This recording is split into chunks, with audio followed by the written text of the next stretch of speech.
Good morning, ladies and gentlemen.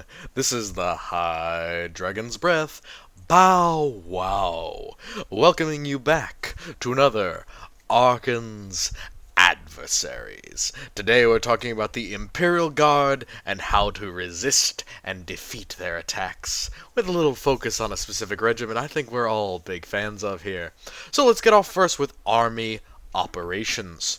The targets for the Imperial Guard is everything that they can get themselves to and operate upon. Planets with resistance forces and forces that attack them. Basically, anything that the Imperium has to worry about, the Guard will worry about. It's a lovely system, and they do pretty darn good at it. A majority of the time, this will be something where the Imperial Guard have heard a distress call, or there has been an event that will result in the Imperium organizing a certain number of regiments, in this case 7, in the local sector probably, or from further away if they need to, and sending them to that planet. Objectives. Their goal is the return of the Imperial government, the protection of civilians as they can be found, and the retention of Imperial assets, aka they don't want to destroy everything on the planet and just completely obliterate its use in future. They want to cause as little damage to infrastructure, keep as many civilians alive, while retaining the original form of government and maintaining Imperial control as possible. So, glassing everything into non-existence, not really the Guard's style. They can reduce obstacles, but they would prefer not to destroy every part of what they're trying to save. In our scenario, we will assume that our traders have taken a training regiment and killed off around 3/4 of a large planetary defense force. This is a much bigger concept here. We're now talking a larger deployment with 7 whole regiments being involved. Let's talk about the stages of the Imperial Guard. The first one is the Navy cometh. The Imperial Navy is the pounding feet of the Administratum, and as a result, it is first on the scene and first to the fight. They will approach a planet that has been lost to an enemy force. They will attempt to see where they can and cannot operate in terms of offering orbital support, and of course landing their troops. They will do some initial probes, they will do some going around, and of course they will destroy any orbital threats that are available for them to destroy. Usually this is something like a patrol, where it'll be a cruiser, light cruiser, 3 escorts, and then maybe a couple of lighter escorts, or armed freighters or merchantmen. But occasionally this can be a full-on battle fleet in the case of bringing something like Grand Cruiser, Battle Cruiser, or Battleship, and then a cruiser, a couple of light cruisers, and 6 or so escorts. That would be a pretty, small half of a battle fleet or a third of the battle fleet, depending upon the sector. The Navy will come, they will control the orbital area, or at least they will control a part of it, and then they will deploy the Imperial Guard with the landing. So, the Imperial Guard are not like other forces. They have 2 stages to their landing. There is the light landing and the heavy landing. Now, these are 2 things that generally happen all the time. Sometimes it's just light, but usually it will go light and then heavy. The light landing is entirely orbital. It is essentially one of these large vessels here, the Tetrarch Lander, bringing down lots of infantry to an area and essentially saturating one part of the planet with a ton of mobile, light, not heavy assets. Now, this is to make sure that things are safe, nobody's planning to ambush them immediately, and if the light element essentially survives and manages to secure an area, and there isn't any repercussions against them within, like, the next couple of days, the heavy landing will occur, and usually the heavy landing is just a large void ship or a light freighter or something will drop down onto the planet, semi-ground itself. Again, they can drop down, use grav repulsors to slow their pitch, and then touch the ground. Usually they will have to be essentially refloated back into space, but these larger landings where essentially a ship drops down onto the planet are not uncommon when very large forces are deploying, and you don't have access to a large and complicated vehicle like the Tetrarch Lander or one of its equivalents. So it goes light and then heavy second. So light first, heavy second, and then sounding out the enemy. This is the next step in what is the traditional Imperial Guard invasion. Those light forces, while the heavy ones are still getting set up, or they haven't found a target all that valuable in terms of hitting yet, they will go and begin to probe the enemy defenses. They will send out squads of scouts, they will send out light infantry units, they will send out individual squads or platoons of mechanized or motorized units, and then they will go and essentially see where they find resistance, whether or not the auspecs from the Navy were accurate, whether or not there are any details that they need to know about, and it will be in this time that the overall command is prepping for the next step or the next phase. So once the sounding is done, once we have figured out where the enemy is, where they're resisting, what they're protecting, we go into good old-fashioned kill, crush, and destroy mode. This is where we use the absolute superiority of the Imperial Guard's organization and usually firepower in order to delete, eliminate, or reduce enemy forces to a no longer combat-capable form in order to take the things that they were defending. For example, the sounding out might tell us that there is a enemy bunker complex or an enemy trench line a few kilometers away from the hives in this setting. Well, we're going to go into kill, crush, and destroy mode, send a couple of regiments that way, or half regiments, or multiple companies, if you feel like you can deal with that, and then destroy them. Take that position, set up, reorganize, sound them out again, and then continue the offensive. Now, this is a slow, consistent process a majority of the time. I'm not talking slow as in months, I'm talking slow as in weeks. So unlike the Tau, who are doing constant blitzkrieg attacks, or unlike the Dark Eldar, who are doing hit and run and then hunt, the Guard are beyond traditional. It's go, reduce enemy target, find a new target, go, reduce enemy target. It's the most systematic and standard form of warfare, which means that it is really, really hard to catch them out, because they have a very consistent, regimented way of doing kill, crush, and destroy mode. Force sizes. You have an army group, which will be multiple regiments. You have colonels of individual regiments. Usually there'll be a general in charge of the army group, or it could be a collection of colonels who are making agreements together, but considering we have 7 regiments in this case, and they're all from the same world, we're going to be talking about a general in charge. And then you get down to lieutenants who are in charge of individual companies, and sergeants who are in charge of individual platoons. Branches involved. For the Imperial Guard, it's ground, air, and void. Now, air and void are both provided by the Navy. The Imperial Guard rarely keep around large amounts of aircraft personal to them. They are usually assets that the Navy gives them, basically freely. It's very rare that the Imperial Navy will deny the Imperial Guard Overwatch support from aircraft. And some Imperial Guard forces, including Tempestus Scions and things of that nature, might have aircraft of their own, but they're generally not aircraft-based units, and even drop regiments will often rely upon the Navy to supply some of their transport materials, though often some drop regiments will have their own aircraft as well. So most of the Imperial Guard's forces are on the ground, or land, depending on, tanks or infantry. Commonalities and variants. Again, we have regiment types. Light, those are those light mobile units. They're usually speed of foot. They're usually only using man-mobile systems in terms of weaponry. Line will usually have a man-portable system, and they will have a heavy system. They're offensive and defensive. Both of them are infantry, and they are both usually leg infantry. Heavy, some of the most elite and most powerful regiments, they require 3 things. They must be at least motorized, if not mechanized. Usually they will be mechanized. And then they need carapace armor or full flak, and they need hell guns or an equivalent. So, some of the most expensive regiments, and then motorized units, mechanized units. Motorized use a lot of different assets like armored cars and light support vehicles, in addition to things like 3-ton trucks or light troop transports. Mechanized will use much heavier, more medium tank-sized vehicles like chimeras, and then they may have support vehicles as well, but both of these are characterized by the fact that all of their infantry are able to fit inside of a vehicle moving them around.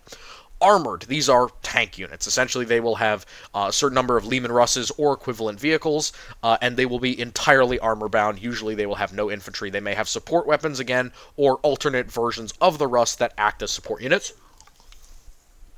Then support regiments, they are pure support. They are going to have anti-aircraft artillery, either mobile or fixed, artillery, mobile or fixed.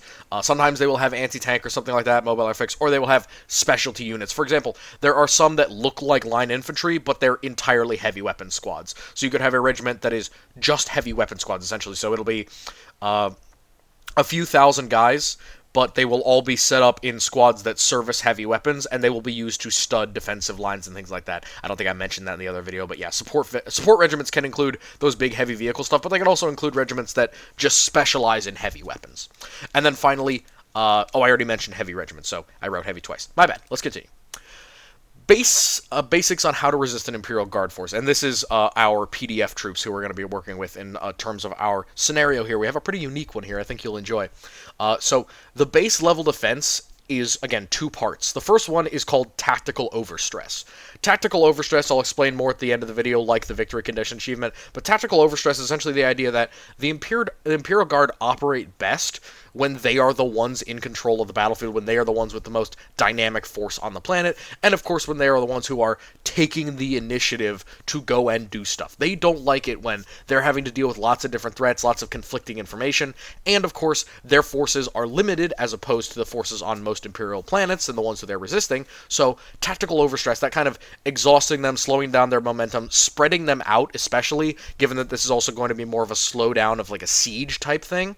We want to be able to lower their regimental readiness so that we can ensure that we can at least stop them and they can't outright siege us to death. And then Victory Condition achievement is the idea that if we are serving chaos or if we're serving a greater aim, we want to be able to achieve that aim and hopefully then either break out of a siege and escape or break the siege using that victory achievement or that victory condition as our goal. So if we're trying to summon demons, if we're trying to get some sort of special crazy technology to work, if we're trying to organize some sort of new force or military, or trying to contact Chaos Space Marines, anything like that, we want to make sure that we can achieve that before the Guard really hem us in to the point where we're going to all die. Dangers and restrictions. So, the Navy in this scenario has been kept off by either local fleet elements or hive defenses.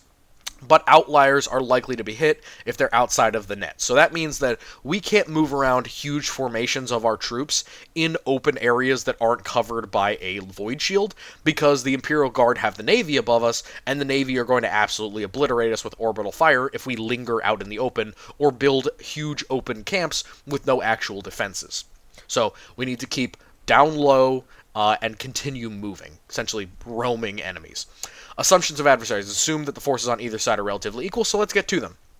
The Imperial Guard force is from Armageddon. So we have an entirely Armageddon Steel Legion force here versus regimental traitors and the traitors of Planet X. So a planet that was raising Imperial Guard regiments, one of those regiments has gone rogue in the middle of training, and they have destroyed 3/4 of the PDF and turned the other PDF troopers, enforcers, and militia against the Imperium of Man, and they are now here to resist the Imperium. And the Imperium has brought quite an impressive force of Armageddon Steel Legionaries. The invasion force is 7 regiments of the Armageddon Steel Legion, whose specialty is in difficult terrain, and also kind of that chemical resistance with their covered coats and their gas masks. They are also specialized in armored and mechanized warfare, which makes sense as to what regiments they have brought. They have brought 2 armored regiments of 30 Lehman Russ tanks, plus 10 specialty demolishers each, not including command vehicles. So in total right there you have 70 tanks, Lehman Russ, and then 4 mechanized units, which are 45 chimeras apiece. So that is around 180 chimeras, equipped with heavy bolters and multi-lasers, the standard outlay, and each regiment has about 540 fighting men. Again, the rules for the Imperial Guard is that for every fighting man, there are usually 2 or 3 other backups or civilian helpers included within the regiment as well. So, 540 fighting men, not including vehicle operators or assistants, and they have the specialty weapons flamers and grenade launchers. So they have both of those within these mechanized regiments. Pretty advanced, lots of firepower within them. 45 chimeras with their extra fighting men, that is a ton of firepower. Really nice. And then 1 line infantry regiment just to act as the glue and to assist the armored forces, and they are equipped with 100,000 men, so a pretty beefy line regiment, with flamers and heavy bolters as their specialty weapons. So you can see a consistent theme here. We're talking fire and heavy bolters, baby. It's a good stuff. I love the Armageddon Steel Legion. I was glad I got to include them here. And then our rebel Hive World X. We have 3 hives. All of them are column hives. Each of them has a flexible lance weapon at the top, and between them, in kind of the triangle middle, is a broadside macro cannon next to the spaceport, essentially. So we're pretty well protected from the Imperial Navy. We have 3 flexible weapons that can shoot at long range, and then we have one much heavier option for when the Imperial Navy actually tries to come and bombard us, making it very dangerous to sit above this trio of hives for any amount of time. But our other forces, we have a Traitor Planetary Defense Force, again, cut down by 3/4. Originally was probably somewhere around 1,000,000 men. Now it's down to 200,000 Planetary Defense Force troopers, but they have support artillery. This will usually be attached to the hives, and it will be those short 120mm guns or short 132mm guns. So it will either be demolishers with half their barrel cut off, or slightly longer but lower caliber 100 or 120mm cannons. So they will be mostly patrolling those areas and protecting the hives against any siege, plus having some extra troops free to help us out later. Traitor Militia and Enforcers, so these are people that we, as the Traitor Regiment, have raised. We've given them some basic militia lackey training, and we've convinced the police to assist us. This gives us another 100,000 men on top of the 200,000 PDF troopers, but they are going to be of lower quality. The PDF might have auto guns to help with their support artillery, maybe a couple of sniper rifles. The militia lackeys and the police, they're going to have handguns and melee weapons. Batons, stun batons, knives, and then standard firearms that a civilian could get their hands on, stub weapons, and of course, improvised melee weapons. And the addition of having the police with us includes that we can now have light vehicles. These are probably going to be like civilian streetcars and things of that nature, maybe vans, maybe trucks, things of that type. So we're going to get a little bit more mobility out of them, but it's definitely not going to be enough to move all 100,000 men. And then finally, the most important and the most advanced troop that we have access to as the traitors is a Traitor Training Regiment. So I talked before about training regiments.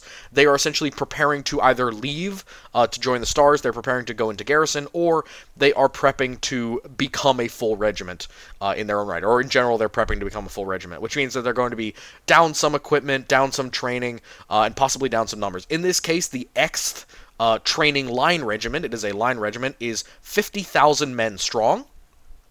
They have received their las guns and their las cannons, and they are led by a chaos-worshipping colonel who is the demagogue who is responsible for this vile usurpation of the God Emperor's domain. So there's the sides here. We have 100,000 plus a few thousand men for the let's chalk it up to somewhere around 15,000, or no, sorry, let's chalk it up to somewhere around 115,000 men on the Imperial Guard side, and we have roughly 350,000 on the traitor side. So, let's start off with the baseline foot troops for the Armageddon Steel Legion. These are going to be the line infantry regiments. They are variety specialists with very tactical deployments. So, most regiments have a particular specialty, but line infantry in general are both capable of moving forward with lighter support weapons. In this case, we're looking at things like flamers and heavy flamers, and they will be able to set up a defensive line with trench lines, and in this case, their heavy weapon to do that defensive work is the heavy bolter, or also the flamer, heavy flamer if they have one. So, weapon analysis, again, for us, it's going to be las guns for the most part, and it's going to be heavy support weapons and light or medium assault support weapons, since they are line infantry. Their tactics, they have 2 big ones. So, they pull and push. Since line infantry regiments are really, really effective as all-around fighters, they can do lots of different jobs, they have foot mobility, they're relatively capable of going places where vehicles wouldn't be able to get access to, they can do a lot of pull and push. You put one company here, you break up another few companies and you put them into trench lines, and you can create a very solid defensive work, even if it's just men in foxholes, men in trenches. And the other advantage of that is that line infantry are pretty effective even on the advance, which means that you can set up a line infantry regiment, and due to their significant numbers, you can spread them out along a whole line, and you can have them probe enemy defenses or work around with other allies. Like I said, they're probably going to be escorting the armor a majority of the time. Or at least a company or 2 of them will be sent to accompany the armor as infantry. The other one is slow spearheads. Now, this is the most important thing when we talk about supporting other units as glue. When the tanks come forward to be either a line breaker or to destroy enemy assets, a line infantry company or at least a platoon is going to go with them, both to assist the tanks to make sure that they're not run at by any enemies who try and board them or hit them with close range anti-tank weapons like crack grenades or things like that. But it's also just going to be, once the tanks break through, they're going to need to stay in one place to hold the breach open, and they're going to need infantry support to widen the area that they can cover. The line infantry are going to do that. So this kind of idea of, well, they can either form a wide front and they can push and pull at the enemy defense and identify weak spots and then tell people to penetrate there or even assault them themselves. They can also form the glue behind a spearhead and kind of push that offensive home and make sure that it gets through, and then support the continued offensive afterward. Variants and special tactics. Again, all regiments have a regimental specialty. They are infinite in variety, but the Armageddon Steel Legion, it's usually going to be, they're very good at training with armor, with weapons, with technology, or sorry, with tanks and armor. Essentially, they will be very good at supporting tanks and armor. They're very comfortable working around armored vehicles as a regiment, and a lot of their tactics are based on the idea of, well, we found something the infantry can't deal with, or the mechanized dudes can't deal with, send in the vehicles, send in the tanks. We're going to be interlocking our armor with our infantry here. That's the big Armageddon Steel Legion selling point. Worst weapons against these guys. Really, the worst one is melee or using pistols against them. Again, the Armageddon Steel Legion, they have their coats, but this is one of the great examples of soft flak armor. We've talked about this in the light body armor video. Some body armor, the flak plates are rigid and they're thick, they're covered with ceramite. That's still light flak armor, but there's something even lighter and more flexible than that, and that's what the Armageddon Steel Legion use. So their outer coat is made of flak weave, and then they have a flat, soft panel behind it, which provides them protection from lower caliber rifle cartridges, pistol cartridges, slashing and stabbing weapons, things of that nature. It's like a Kevlar patch over their chest, in addition to all the flak weave in their uniform. So, melee, not terrible, or not great, but it is really just a bad choice in general to run at a guardsman of any type with just a melee weapon, and pistols just as much so. They are going to outrange you with the las gun by a significant amount, and the las gun will put you down if you're not wearing some decent armor, so it really isn't a good pick here.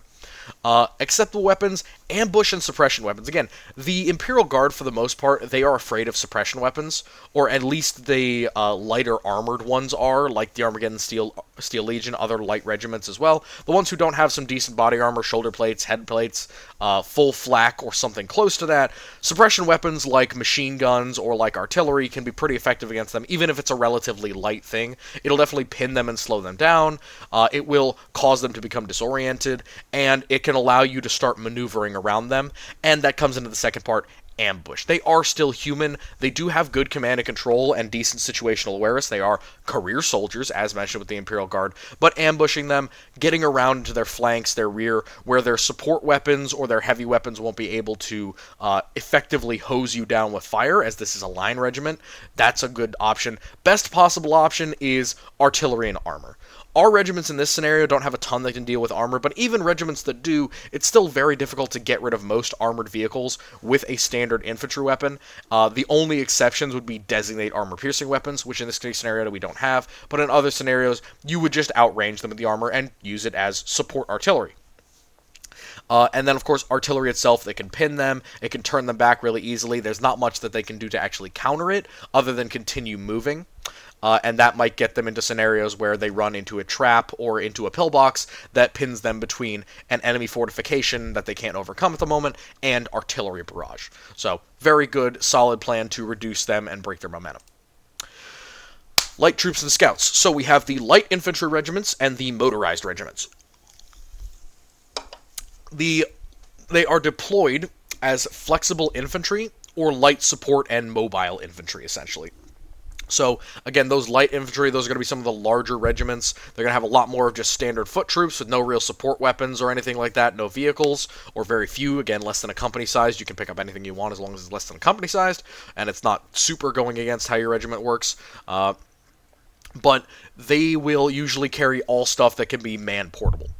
However, with motorized regiments, they can carry a little bit heavier stuff. Obviously, you can see still man-portable weapons like a flamer, but they're going to be all able to get into something equivalent of like a light vehicle. So, man-mobile support is applicable to both of these. Light vehicles is more applicable to the motorized. with light armor as support. Now, when I say light armor, I really mean just like armored cars or armored trucks or half tracks. So you can see a lot of the motorized forces being, they'll have a lot of these kind of light support vehicles that might have a heavy stubber or an autocannon, a light autocannon, or anything, any combinations of those, including a heavy bolter or something like that, that is supporting their push. So as the light vehicles, the battle taxis for the motorized, get onto the battlefield, they will disgorge all of their infantry, and then they will pull back because they're not really armored or really all that well armed, generally. And then support vehicles, light support vehicles, will come up with the infantry and support them instead of the battle taxis doing it. Variants and special tactics. So these guys are big on skirmish, stealth, swift attack, flanking, and scout. All of them can kind of do this.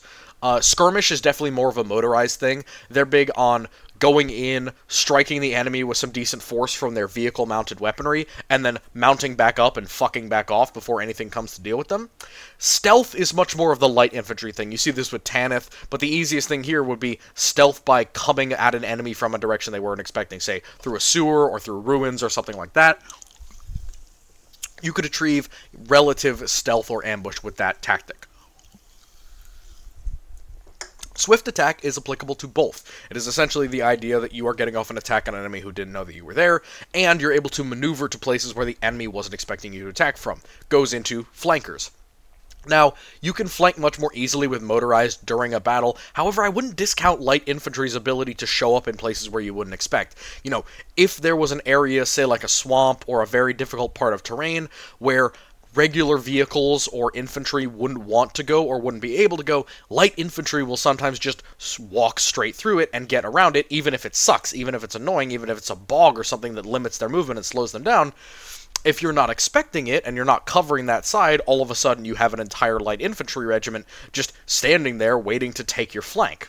Very dangerous. And scouts, both of them can do this. Many light infantry regiments actually specialize in having very good scouts. Tanith, first and only, would be my best example here, because not only do they have scout snipers, they actually have scout scouts that are specific for their ability to sneak close to the enemy, identify where they are, radio back to command, and then get out of there without getting killed.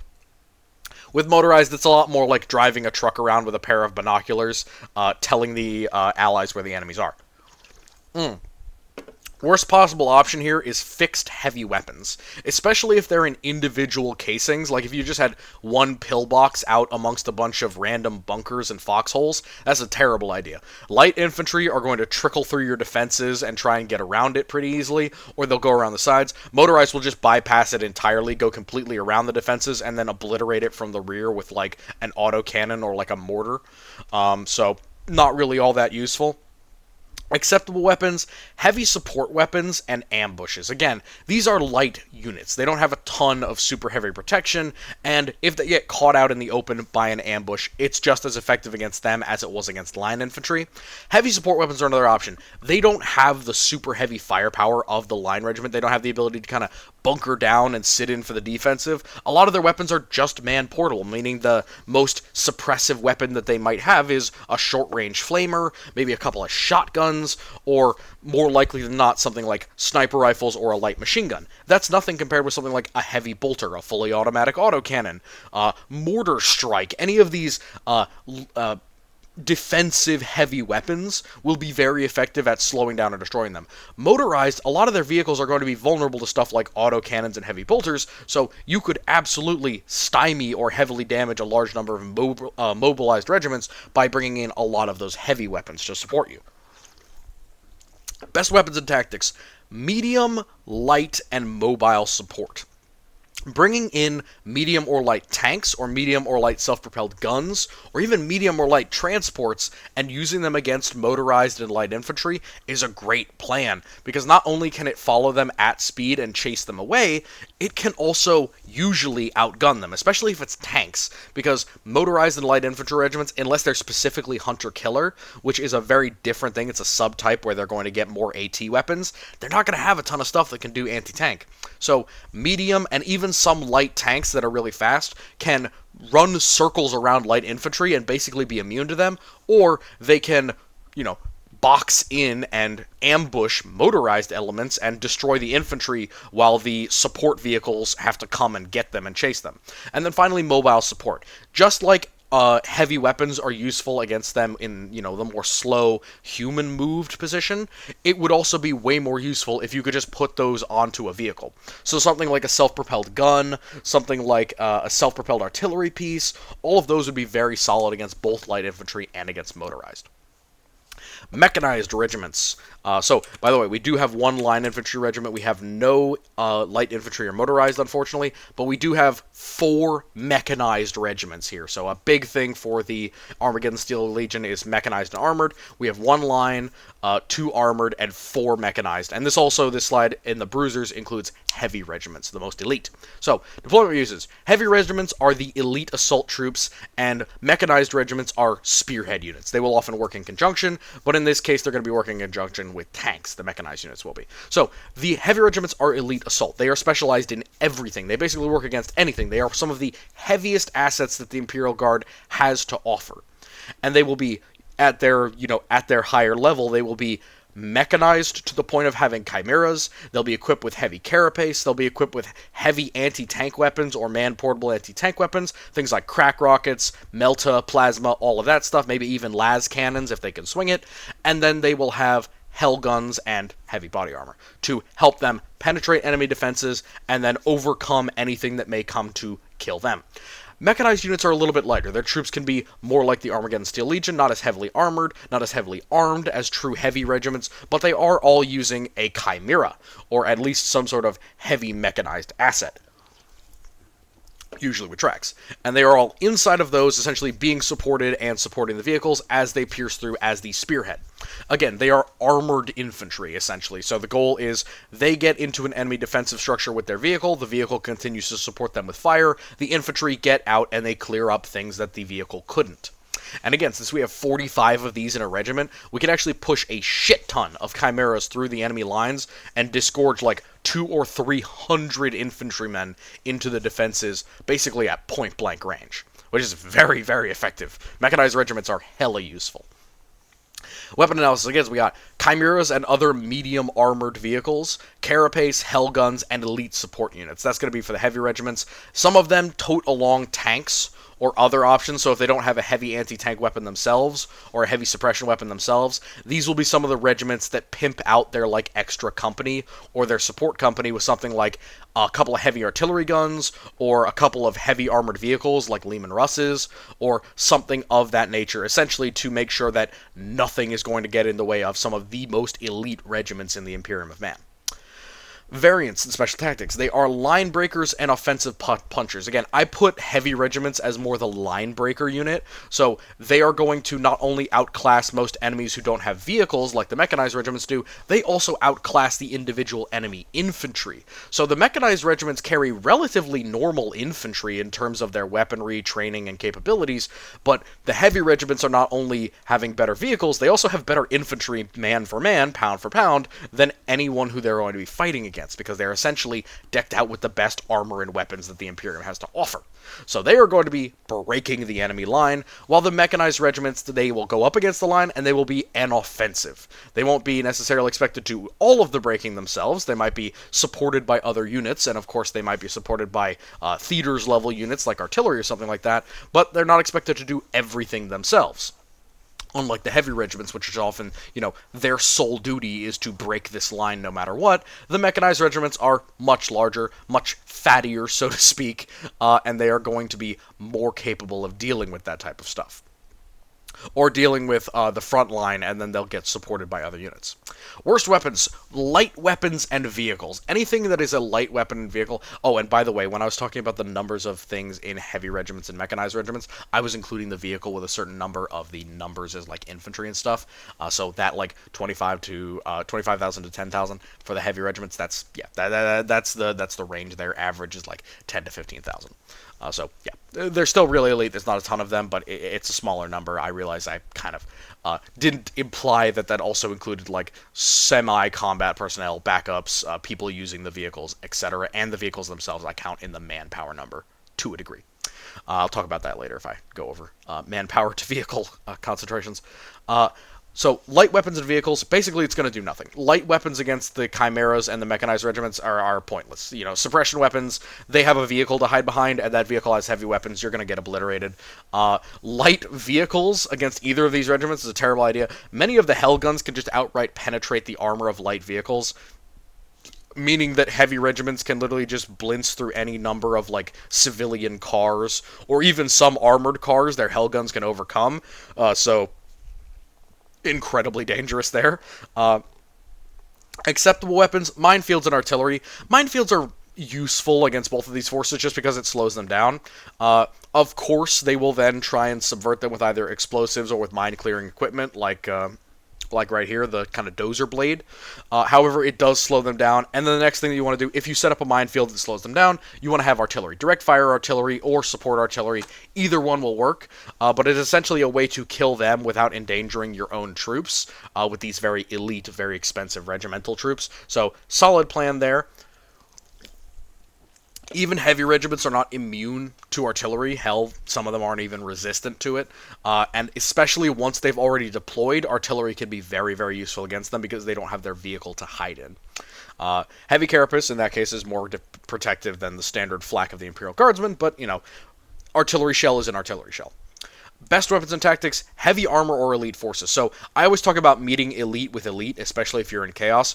So if you see a mechanized regiment or a heavy regiment trying to push through your lines without any support, or they're trying to do it in preparation for an offensive, you want to try and blunt that breakthrough so that they're essentially stymied before they can actually get the momentum going and get a continuation.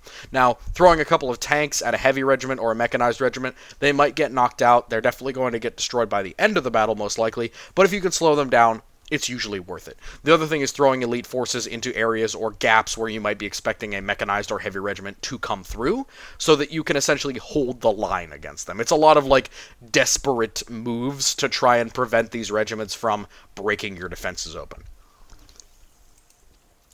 Vehicles, and I promise to keep this relatively brief. The first part is the Navy. We have the Thunderbolt and the Lightning. The Lightning is more of a fighter, Thunderbolt's more of a bomber. And also the Helpers. So, again, we talked about how these are kind of on loan from the Imperial Navy.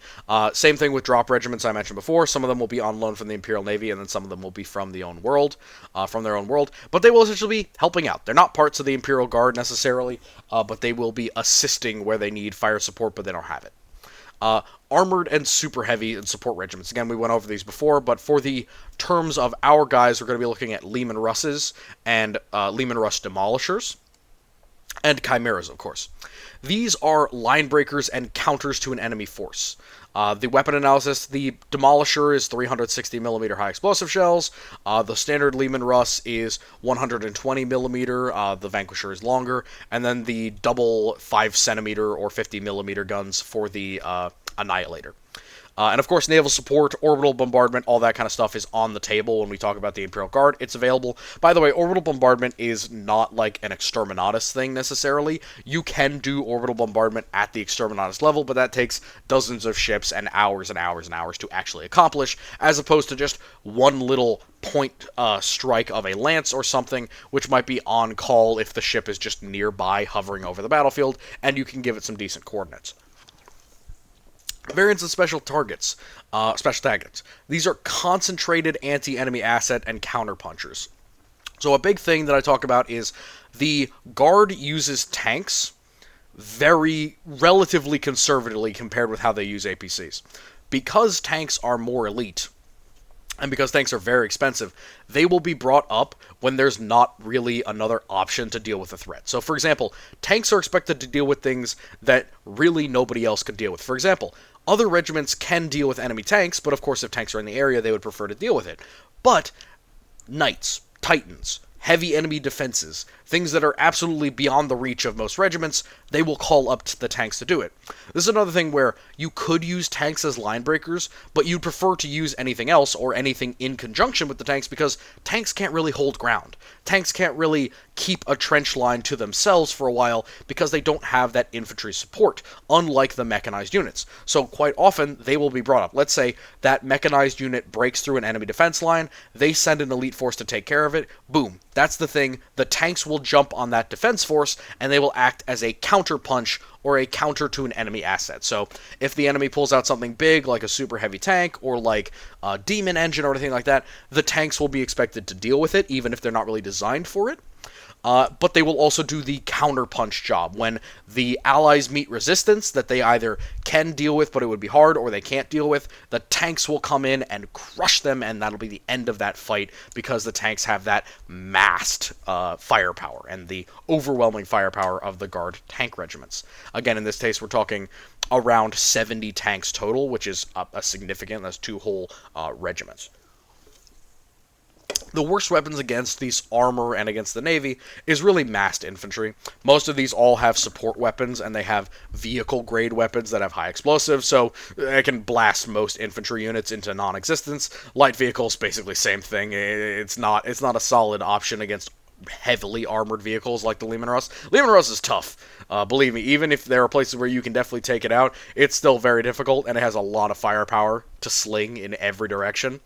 Acceptable weapons, heavy artillery or anti-aircraft. Light artillery is not going to do it here like it will with some of the mechanized or motorized folks. You need heavy guns. Those kind of hive guns, the 132 millimeter guns, those are going to be needed to be brought into bear in large quantities to take care of these guys.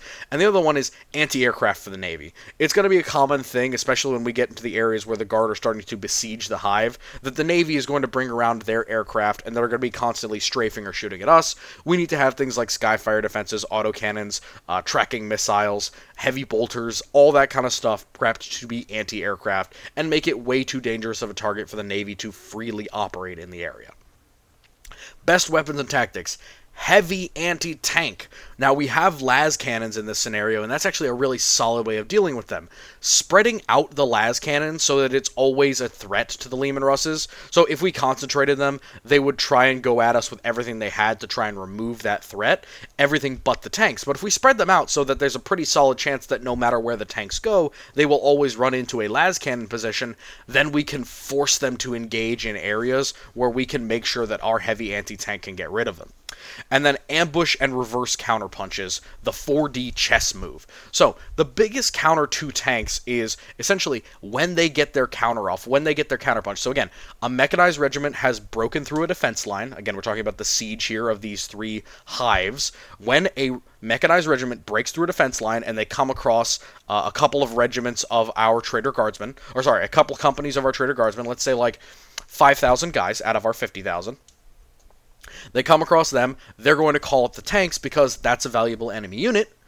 We want to have another 10 or 15,000 guys essentially ready to come and destroy them with las cannons and artillery and all that good stuff. So when you get beat in one area, you essentially want to have a pretty significant quick reaction force that is ready to be elite and to destroy that counterpunch that comes at you. So again, the mechanized go in, they come across a juicy target that the tanks want to take out, the tanks follow them into the fray, the tanks have exposed themselves, we now ambush and reverse counterpunch with a heavy anti-tank option. That's that 4D chess move that we want to try and do on all of these vehicles to whittle them down. Because, they only have 70. We have a couple thousand las cannons, let's be honest, because if we have 50,000 men, every, 50, 60 of them might have a full-on las cannon, probably a lot more than that. We're going to have a significant amount of heavy anti-tank. Last one here, leadership and command. We're talking colonels, commanders, generals, subtypes, and secondary specialists. I have a nice, I believe it's a colonel, it might be a lieutenant for the Armageddon Steel Legion here. These are multi-level or multi-domain commanders. They are in charge of regiments, they're in charge of companies, they're in charge of squads or platoons, all of that stuff. There are many, many, many commanders within the Imperial Guard. Weapon analysis. Usually they are using melee uniques and or special tanks.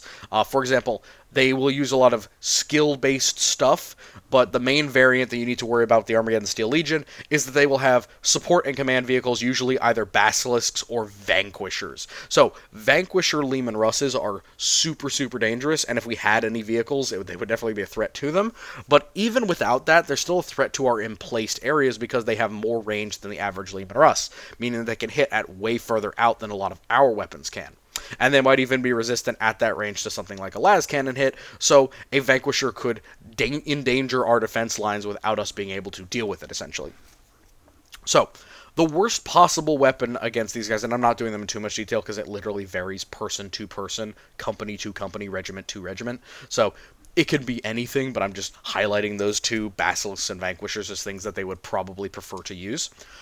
Worst possible weapons is to give them no pressure. If you give an Imperial commander carte blanche to go wherever he wants, operate in whatever manner he wants, be bold and be out there, he's going to be a morale boost for his allies, he's going to be able to interact with the battlefield more easily, he's going to be able to command in detail, and essentially affect your demise in detail as well. So they want to operate without any pressure. Acceptable weapons is too much pressure. If you put too much pressure, if you go after him every time, if you find every opportunity to try and smash every unit that comes even close to your defense lines, yeah, a commander's not going to come out. And while that is good for you in that the enemy is not going to have a commander directly on the field who could be assisting them and keeping their morale high, it also has the negative of he's not going to be there for you to theoretically catch out and kill. Now, the other thing that this applies to a degree is mostly with the Commissariat. They're a big morale booster for the Imperial Guard, and there can be issues when they get killed. Back and forth there on whether it's good or bad, but yeah, that's an acceptable option. Best one is Assassination or Dueling. Assassination is obvious. We went over this with the Dark Eldar. Sneak somebody in, dress them as a civilian, pretend that they're friendly, kill a commander. Pretty simple. Snipers, all that stuff, all of that works. Grab him out during a conflict, all that stuff. The other part is dueling. Now, dueling is important in 40k. A lot of people say, oh, it's a narrative thing, it doesn't matter all that much, it's just some sort of affect. I actually kind of disagree. Dueling is a big thing in 40k. Now, there's a lot of reasons why. For the Imperium, it's a symbolic morale thing. For Chaos, it's a recognition thing.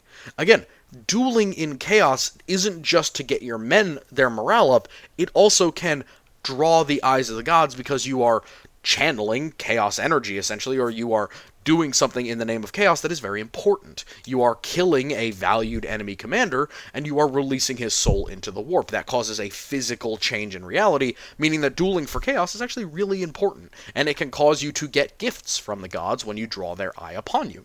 So, dueling, very important thing. You need to actually be better than them for you to actually duel them. And the tank guys especially, you're not really going to be dueling a tank anytime soon. So, this is going to be more limited to the line infantry in terms of killing a dude with a chainsword like our Skullman here. Famous groups, how to disrupt logistics, how to resist initially. So, we have the Tactical Overstressed and the Victory Condition Achievement. Tactical overstress is this idea that we have more men than them. Yes, our men are worse than them. Also, yes. We know the home field advantage. We can identify lots of locations where we can set up ambushes, surprise pillboxes, places to slow them down, picket lines of lower grade infantry. Most important thing is identifying places that they will want to go to in that initial sounding and absolutely smashing them there and then leaving. Essentially, we want to give them as bad of a tactical knowledge situation as possible, and because we're not using a ton of vehicles other than the light vehicles that we're using to move around some of our troops, civilian vehicles essentially, we're not going to be leaving too much of a footprint that could be easily seen from space. For the Navy auspexes.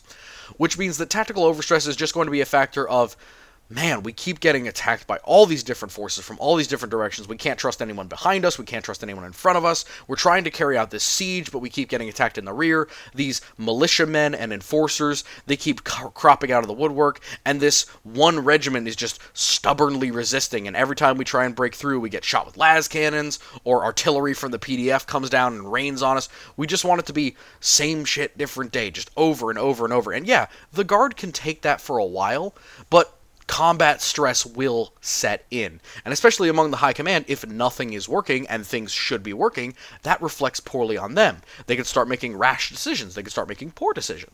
And that's when you need to keep a clear head and let them make a mistake. That's the biggest thing. Letting them make a mistake, and then once they make a mistake, the whole point of it is what I'm going to talk about in a second with making them stop the offensive, making them halt and reorganize. And then Victory Condition Achievement is essentially the idea that whatever you did when you started this revolution or this uprising, whatever chaos goal or whatever personal goal you were hoping to achieve before, living happily ever after, now might be the time for it.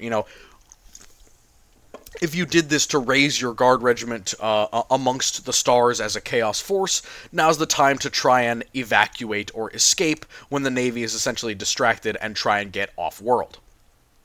If you were trying to summon demons or summon space marines, you're gonna want to start doing that in earnest. You gotta get that shit done before the Imperial Guards surround you, otherwise there's no way out. So it is kind of a race against the clock there with that type of stuff, and it's going to be a work in progress type of thing. Even when at first it's going to be that sounding those individual battles out on the outskirts, but eventually they're going to draw into the defensive ring that you draw around the three hives, and this triangle defense siege is going to start, and that's where the real nasty back and forth starts to come in, with the line infantry and all of the mechanized infantry holding up different sections, and then prepping attacks and defenses as we go, as you are trying to do your victory condition, kind of feverishly working away at the ritual or the communications, just hoping to praying to God that you get whatever you need to get done. Main goal, how to counter it. They want to corral us and grind us out. So they want us to get besieged in one area with all of our forces concentrated so they can make the most of their artillery assets, so they can make the most of their support assets that they may have in addition to their stuff, so that they can make the most of their firepower when there's more of us in one area. We need to spread out, and we need to slow them down. We need to widen or grind out the pocket, which means, again, leaving forces behind the Imperial Guard as they advance, giving them orders to hold down in more civilian areas, and then go after them once the siege is actually put to it. And then, of course, grinding out the pocket, essentially starting offensives that are very small out from the hives, grabbing their equipment or attacking them in weak spots, maybe when they're moving, maybe when they're changing position or changing over who's doing the guarding, and you jump over, grab some equipment, kill a bunch of people, run back in, and then reset up your defenses, and just, that's how you do. You have to grind out that pocket and make it so that the siege can never grip and kind of calcify with you on the back foot. You want to always have something to put on the front foot, essentially. You don't want to be, stuck in one area. You want to do your best to have mobility and to widen the pocket, because that will increase the stress on those forces, because they have limited numbers. You also want to force their retreat and force them to stop continuing to go. So you have to have an overarching goal and have it ready and be ready to go for broke if needed. So, for example, if it was summoning demons, you would want to be able to, summon them, and then you have an alarm that tells everyone, the demons are here. Start an all-out attack so that the demons become more powerful by the time they get to the front line. Because, of course, demons brought into reality will often dematerialize after, only a couple of minutes if there's not a lot of murdering going on. So you need to have, like, a, oh shit, hit the fan button, so when you hit this, there's an alarm that sounds that tells everyone, general offensive time. It's time to everyone go up over the top all at once in the middle of the night, essentially, and in a few minutes, you're going to be joined by a shit ton of demons to help you out. And to possibly kill you, but mostly help you out. And then the last thing I'd like to recommend, other than the go for broke option, is keeping a reserve to the reserve.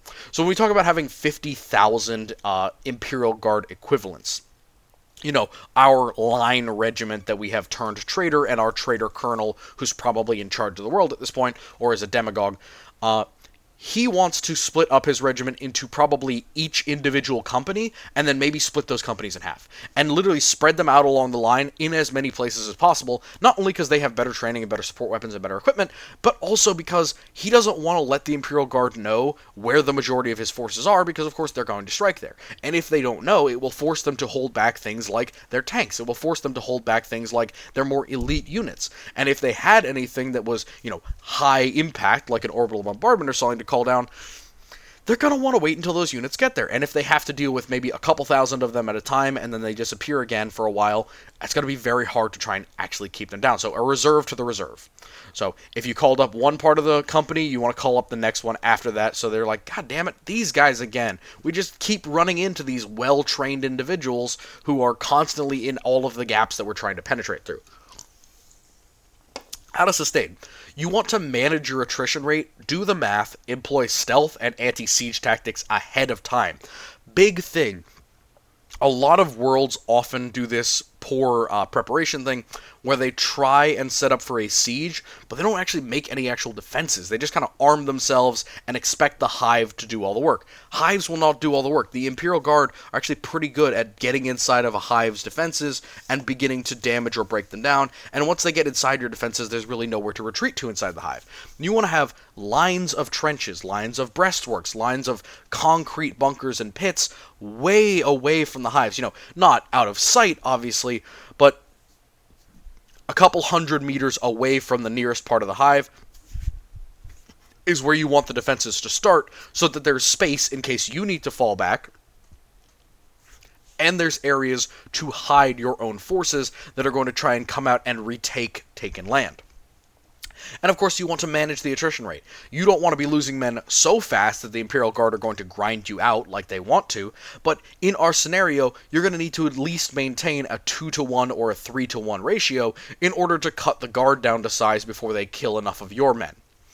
That can also be a factor of using the militia system, using the enforcers, those kind of cheap garbage units that are going to get mostly just massacred, using them sparingly or in very specific situations like logistics raiding, where they're going to have more firepower than just throwing them against the Imperial Guard lines.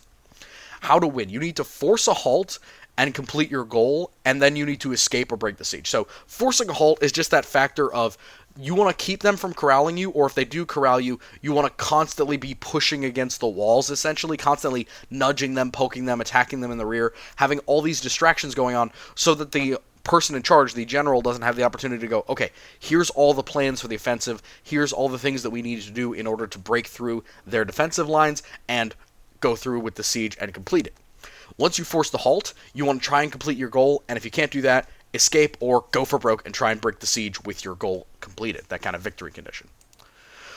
Whew, that was a lot of Armageddon Steel Legion. Again, those guys are crazy good. They're very well trained in armored warfare. That mechanized component is going to mean that their offensives are always going to be spearheaded by some nice elite vehicles and all that stuff. Some great memes here. This will be a double Adversaries upload, but it's going to be tomorrow. I have some time to make it, but I have other work to do tomorrow. I had off, so I'm going to be... This one was a little bit earlier. But this is also going to be followed... That other Adversaries video is going to be followed by another one on the cycle. It's on the Sisters. That Adversaries video is on the Sisters. So keep a lookout in the next day or so. It's probably going to be tomorrow. I might have to move it to the next day, but I'm going to try to do it tomorrow in addition to all my other work. So with that said, yeah, I think that's it. I did get some art done, but it's going to be a while before it comes onto the channel. So be aware. It's coming. I wish you all a lovely good night.